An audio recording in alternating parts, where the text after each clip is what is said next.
This is the Rife Research Laboratory, Point Loma, California. This is Royal R. Rife, the research scientist of this laboratory. This is narrated by John Crane. The principal scientist in this laboratory was Royal R. Rife, R-I-F-E, who had worked in research on cancer and many other diseases from 1920 to 1942.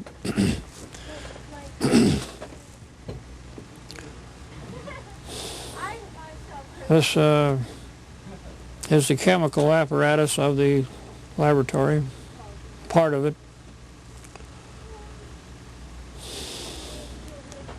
The cultures are in this cabinet, which had to be protected from the radiation of the electromagnetic energy developed by Rife's ray tube instruments.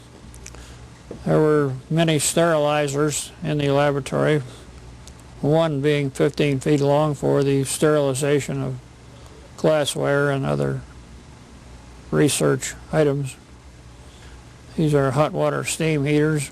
There was a complete machine shop in the laboratory for tool work, making microscopes, and providing any of the facilities needed for the research.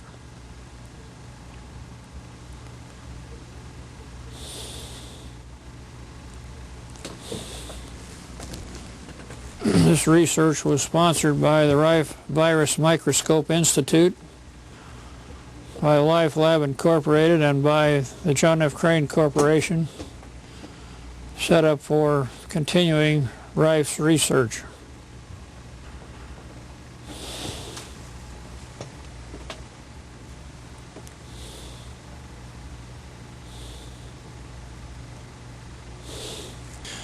Every room was completed in itself. Nothing was taken from one room to another.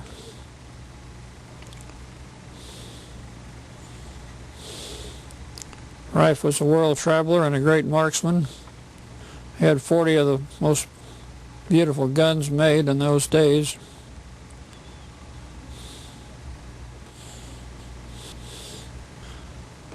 This is Rife's office, his desk.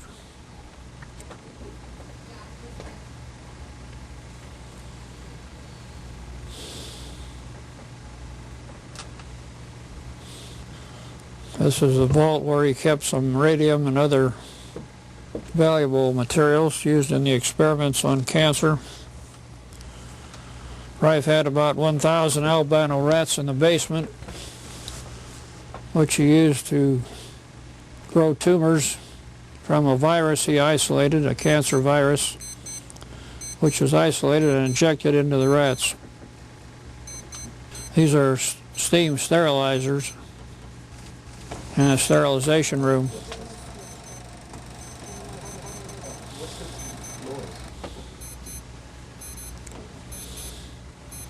This is a surgery room in which the glassware and other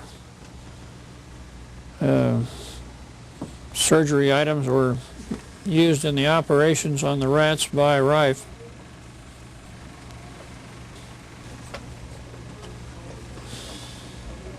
This is the main surgery table where the rats were, or the other animals were operated on. These are pictures of the surgical instruments used by Rife. Rife was assisted by many MDs that worked with him during this research. This is the optical room in which the microscopes and the Leitz optical bench is shown in the background, with his universal microscope, the Rife microscope, published by the Smithsonian Institution and the Franklin Institute. This was one of 5 instruments that Rife designed and built with the help of his colleagues. This is a 1,000,000-volt X-ray. This is a stop-motion photomicrograph machine that was used to make delayed versions of the growing of flowers or the growing of viruses, and growing of plants, the growing of worms, which are all recorded. This is a Scania research camera, 35 millimeter, that Rife used in his work. And this is a number 2 microscope. A virus microscope was a prismatic instrument. And this is a number 3 universal microscope, prismatic type. That embodied all fields of microscopy, including dark field, polarized light, infrared light, ultraviolet light, and monochromatic beam light.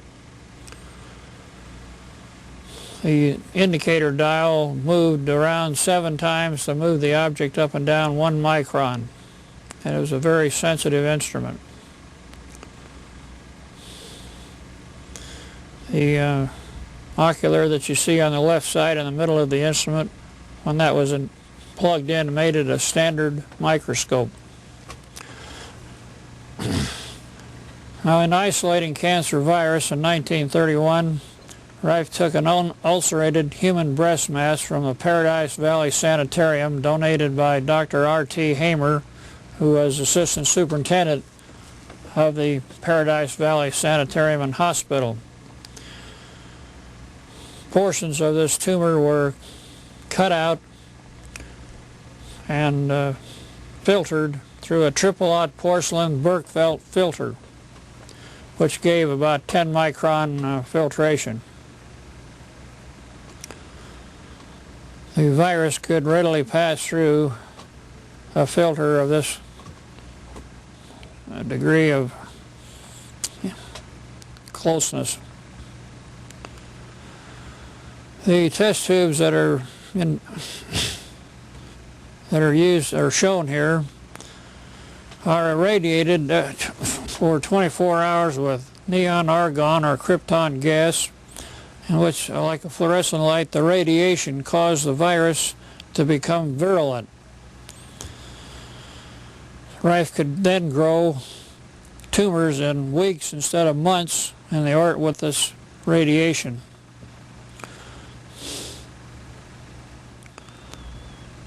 The test tubes were placed in a 2-inch water vacuum and irradiated for 24 hours as they progressed up the test tube holder. Everything is flamed to sterilize the bacteria, to sterilize the cotton that held it, and the solutions. Every time one test tube disappears, it means that there's an elapsed time of 24 hours between the radiation of the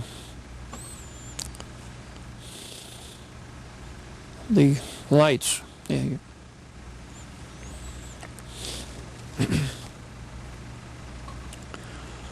This shows some of the experimental animals in the basement.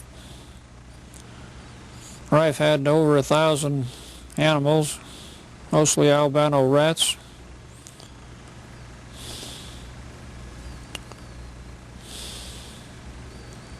The rats were injected with a very tiny needle from the virus that he had filtered and isolated,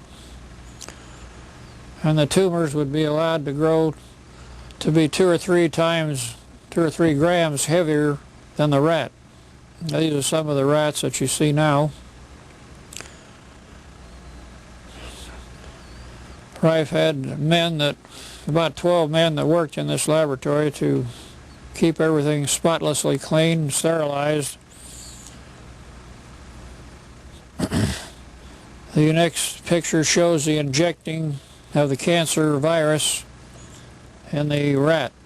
The mammary gland was used of the rat because it came out of the mammary gland of a human breast mass.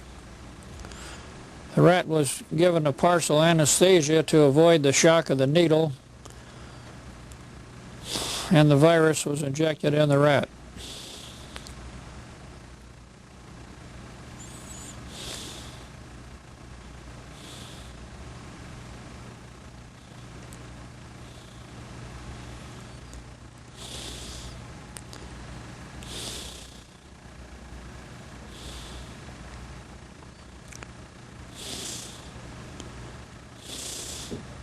point of the injection is shown in the forward part of the rat. Rife would then allow the cancer tumors to grow, and there you can see the tumor in the rat. He would surgically remove the tumor and treat the rat with his ray tube instruments, which frequencies would devitalize the cancer virus without harm to the human or the animal cells of the rat. Rife used high-powered glasses for his operations in order to get down to fine details of the removal. The tumor is tied off and cut away, in which the cancer virus can again be isolated from that tumor, and going into other rats with the injections of over 400 times to prove that the virus that he isolated was the cause of the cancer tumor. Now this shows the tumor coming out of triple distilled water, and a portion of that tumor is being cut away so that you can observe the cancer virus under Rife's microscopes. Rife had the only microscopes in the world that could see the cancer virus or any other virus alive, and he studied them for years, which is all recorded in the Polarity Research Manual in the first section called Electron Therapy. Everything that you see is triple distilled.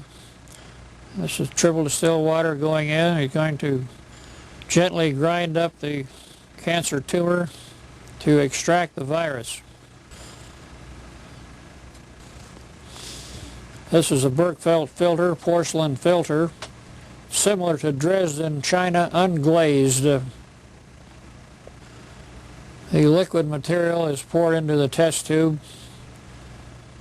and a drop is removed from that liquid, which Rife will shortly place on a slide which has been sterilized with flame.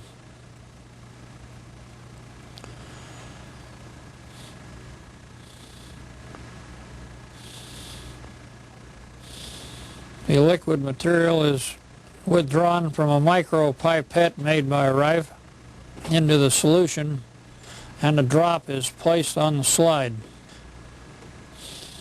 and covered with a cover slip made of quartz. Rife used quartz slides because the light passed through better than glass. Now the ray tube is above Rife, which will be turned on later to kill the virus. The instrument is to the left of Rife, the black instrument, which is a ray tube instrument. It consists of being a transmitter, which Rife could tune the frequencies which he knew would kill the virus, just like a voice would crack a glass. Now these are the first pictures ever made of the cancer virus.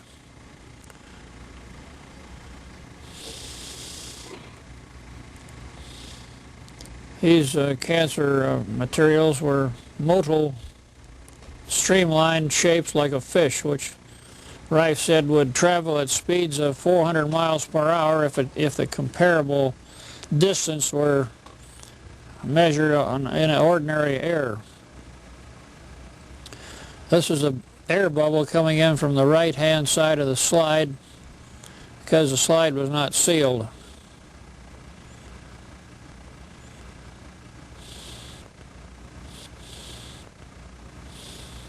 Our Rife will now turn on the ray tube instrument, which will activate the light. It'll have a little flash, and that'll be all it is to kill all the virus in the room. It's just on for a few seconds.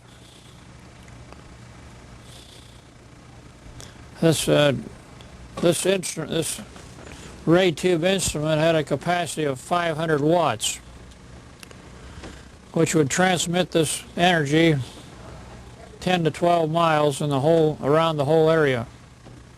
And this shows the virus after it's been treated with the ray tube instruments, which has a resonant frequency that killed the virus and they're all clumped together, agglutinating in the field.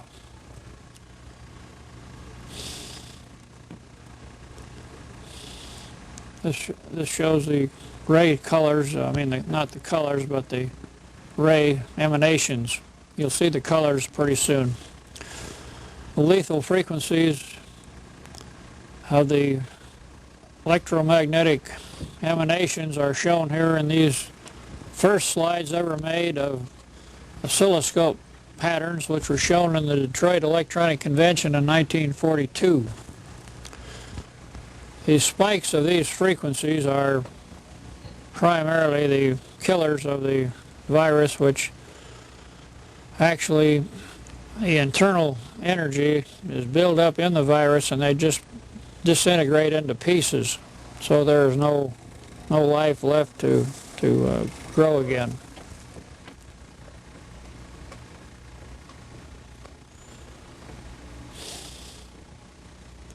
The various frequencies that can be generated by an oscillator are put on a carrier wave in the diathermy range, which ranges from 13 million cycles per second up to 42 million cycles per second.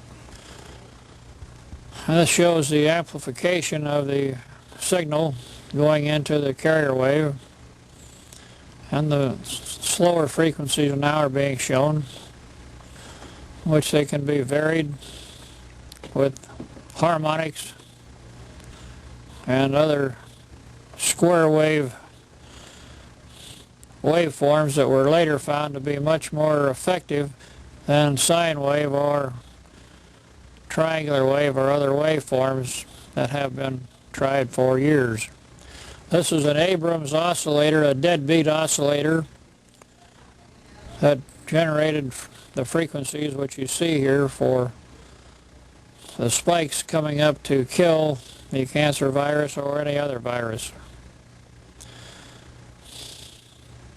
Worms were also devitalized up to 10 feet long with a few seconds treatment.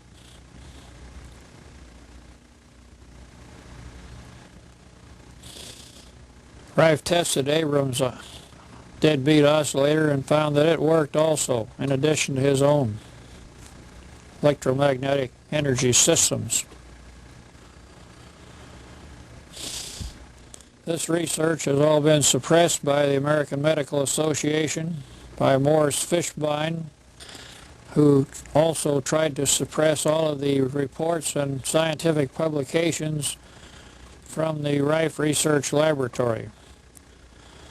The principal publications of the microscope and of the research on cancer and many other diseases was published by the Smithsonian Institution and by the Franklin Institute in 1944. Copies of this document will be made available for any person wishing to secure one. Rife was demonstrating here that 5 frequencies could be put on the same carrier wave, which was unheard of at that time. The person that benefited from this was a telephone company, and today I understand they're using over 100 frequencies on the same carrier wave.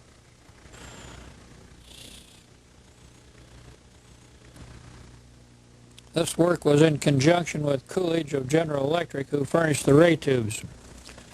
This is a picture of the interior of the laboratory of John F. Crane in San Diego. Years later, in which the instruments were set up again to do further research from 1950 to the present time.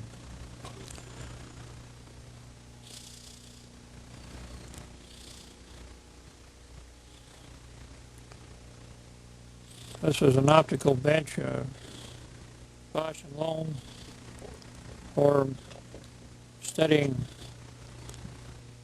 metallograph work and also bacteria work. This is a Leitz optical bench in which the microscope could be put over that. It could be either horizontal or vertical, and was mounted on springs so it would be free of the earth's shocks.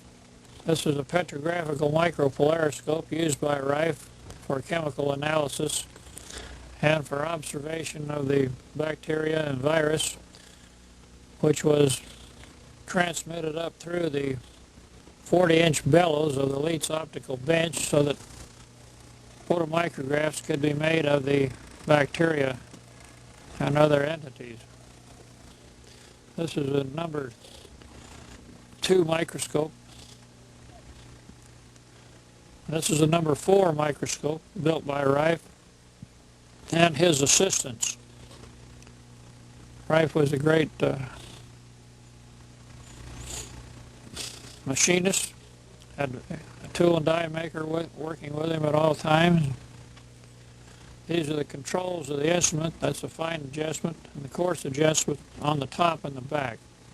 I'm demonstrating these controls to see them. This instrument was a loop which was wound for the neon or argon or krypton or xenon gases so that the test tubes could provide radiation to get the cancer virus virulent. This is a counter-rotating Risley prism in which the rays of the light were transmitted up through the instrument to stain the virus with the frequency of light. Now, this is a view of the close-up view of the Rife universal microscope, showing the dark field illuminator on the right side, which swung down into position for dark field illumination of syphilis bacteria and other dark field bacteria.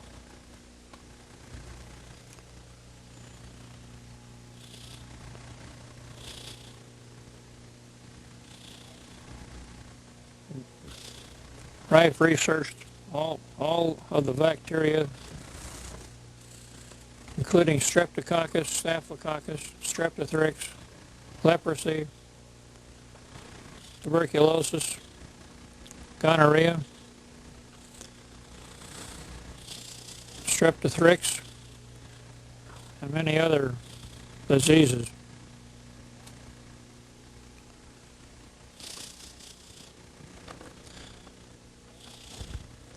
The microscope was also used for measuring the angles of crystals in crystallography. As you can see, it can be rotated through 3 planes, and the slide can be moved back and forth, up and down, in and out, and whatever angle it needed to be measured could be measured with a protractor indicator on the back of the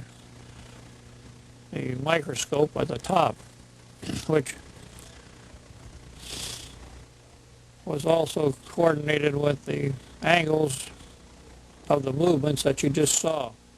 The lights underneath the base of the microscope could be moved back and forth to use different types of light, such as infrared, ultraviolet, monochromatic beam light, and any other light that was desired.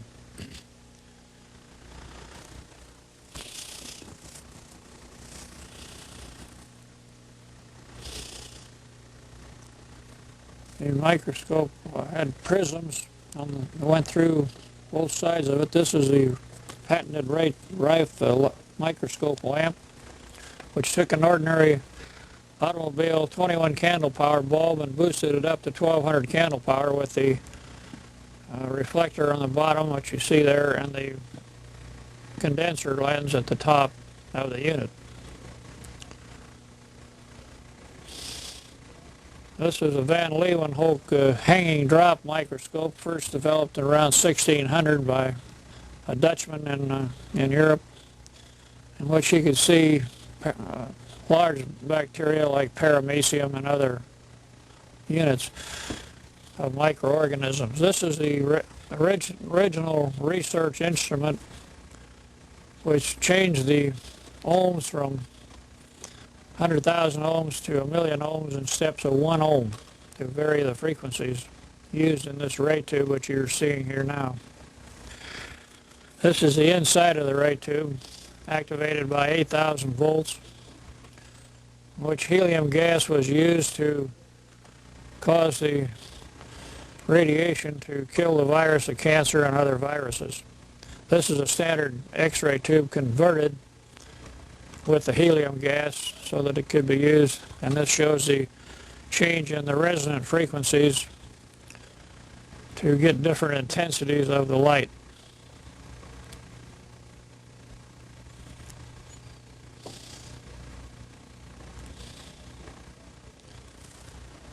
Now we're going back to the original photomicrograph of the cancer virus, and then the new one that I patented, that I copyrighted in 1955 it was. This is a bacteria called typhoid, Bacillus typhosus, in which the bacteria has three viruses, one at the bottom, which you see, one at the side, and one at the top. When the polarity is negative in the body, the virus remain in the bacteria, but when it gets too negative, they're compressed and they're extruded from the bacteria. When it's positive, well, they remain in the bacteria and there's no disease. The feelers are shown on the lower right-hand portion of this picture. That's done with a stain that Rife developed to show the feelers. This was a dinner meeting at Dr. Milbank Johnson, MD's home in Pasadena, honoring Rife and Dr. Arthur I. Kendall of Northwestern University Medical School. And this is the 40 doctors that attended that dinner. And they had Dr. Rufus von Klein-Smith, president of USC, was there. And his university was used to sponsor a clinic in 1934 which cured 16 hopeless cases. These pictures were taken after Rife passed away in 1972, showing the universal microscope again. Lower portion of it. That's one of the 6 ray tube instruments that were built by Allied Industries, which I owned. And these instruments were built by Kennedy of San Francisco. We had a clinic in 34 in La Jolla. Dr. Milbank Johnson, a friend of mine, that was in Los Angeles. Well, he was one of the big brass of the Pacific Mutual Life Insurance Company, and multimillionaire. Incidentally, he was a medical politician, and he had the big whip. He could kind of show these boys in shape a little bit. And so we had this clinic. I didn't want to go it, but he said, all right, let's go ahead. That was just shortly after Miss Ellen Scripps died out there, and he rented a whole Ellen Scripps home. We run a clinic out there. We was there 90 days. We actually run a clinic about, I would say 70 days. We did actual clinical work. And first I told him I wanted it done in a legitimate order. First I told him, I said, I want you to surround on this committee with us a group of 6 of the biggest men you could pick in the United States. I said, you're a politician enough, you can do that. Which he did. He got Fisher of New York, he got Waylon Morrison, we got George Docks of Pasadena, and so on. And I says, I want as our pathologist, I want Alvin Ford, which is a friend of both of us, of course. Well, he says, good Lord, he says, you've looked at 1,000 tissues to Alvin's 1. It don't make any difference. I says, he is the president of the American Association of Pathologists. And I says, I want his name on every one of the cases we treat. Now I says, I want you to organize a special medical research committee under a bona fide university, which we did under the University of Southern California, which Dr. Johnson contributed their library and so on and so forth. Why, he carried a weight there too. We did it, we run the clinic. We got through. We did all reports, photographs before and after, this, that, and the other. Of our 16 cases we had. At the end of the time when we had our meeting, Los Angeles Athletic Club up there, why, this board pronounced 14 of our cases clinically cured. Then, to finish up on some of these cases we had, he elected a doctor here in town to carry on this work. He picked him out of the group, an old country doctor. Dr. Johnson picked him out to carry on and finish up on some of these patients who wasn't quite through yet.